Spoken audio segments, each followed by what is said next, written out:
School of theatres arts ఆధ్వర్యంలో కళాకారులకు సన్మానాలు. విశాఖపట్నం 14వ వార్డ్ పరిధిలో గల ఏపీఎస్సీబీ పార్క్లో స్కూల్ ఆఫ్ థియేటర్స్ ద్వారా జాతీయ, అంతర్జాతీయ పలు వేదికల్లో ప్రదర్శనలు ఇస్తూ పలువురి ప్రదర్శనకు ప్రశంసలు పొందుతున్న కళాకారులకు మరియు బెంగాలీ కళాకారిణికి సన్మానాలు చేశారు. ఈ కార్యక్రమంలో ముఖ్య అతిథులుగా మాజీ ఎమ్మెల్సీ, బీజేపీ నాయకులు పివిఎన్ మాధవ్ మరియు ఎస్ఎల్ఎస్సి అధినేత, Upakara charitable trust chairman Kancharla Achyutarao మరియు సింహాచలం దేవస్థానం ట్రస్టీ మాజీ సభ్యులు గంట్ల శ్రీనిబాబు, కళాకారులు, కాలనీ పెద్దలు మొదలైన వారు పాల్గొన్నారు.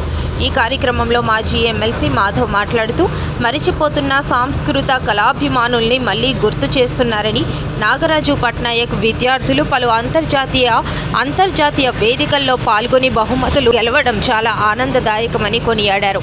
ఈ సందర్భంగా కంచర్ల అచ్యుతరావు మాట్లాడుతూ కళాకారులకు ప్రోత్సాహం ఇవ్వడం చాలా ఆనందదాయకమని, కళలకు ప్రోత్సాహం ఇవ్వడం ఎంతో సంతృప్తినిస్తుందని చెప్పారు. అనేక ప్రదర్శనలు ఇచ్చి ఆ పిల్లలకి జాతీయ, అంతర్జాతీయ అవార్డులు దక్కించడంలో ఎనలేని కృషి చేశారు.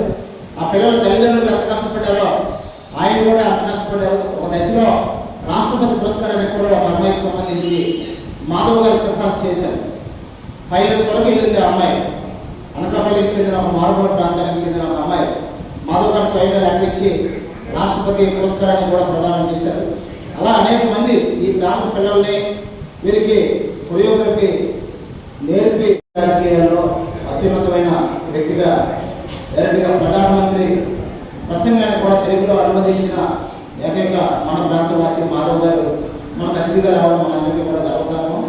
నాకు నాగరాజు పట్నాయక్ ఫోన్ చేసి అన్న మాధవ్ని పిలిచిన అనగానే చాలా మంచి పని చేసాం నాగరాజు, నిజంగా ఆ అమ్మాయిని సంప్రదించడానికి మనకి మాధవ్ గారు కరెక్ట్ అన్నారు. అలాగే మన ఎస్ఎస్ఎల్సిఎస్ చదివాక కర్నూలులో లెక్చర్ ఓపెనింగ్ ఉంది అంటే లేదు రావాలని మాధవ్ గారు వస్తున్నారు. మధ్యాహ్నం చంద్ర గారిని రిక్వెస్ట్ చేయగా ఆయన కూడా ఇచ్చేసారు అచ్యుతరావు గారు. మరి చిరకాల మిత్రుడు నాగరాజు పట్నాయక్ గారు సుదీర్ఘకాలం తగ్గట్టుగానే ఇందాక శ్రీనిబాబు గారు చెప్పినట్టు ఆంధ్రప్రదేశ్ నుంచి ఢిల్లీలో, అందులో మన తెచ్చి విశాఖపట్నం నుంచి ఢిల్లీలో మన తాలూకా బలాలు ఏదైతే చూపించాలో అదంతా కూడా చూపించడం జరిగింది.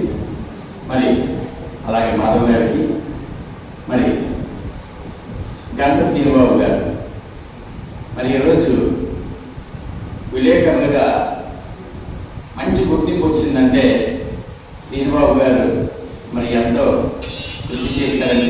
ఆయన కూడా అంత అద్భుతంగా ఇవాళ కూడా నేపాలీ చేయించాలి, నేపాలీ భాష కూడా రావాలి, ఆ భాష కూడా వచ్చు అనుకుంటాను.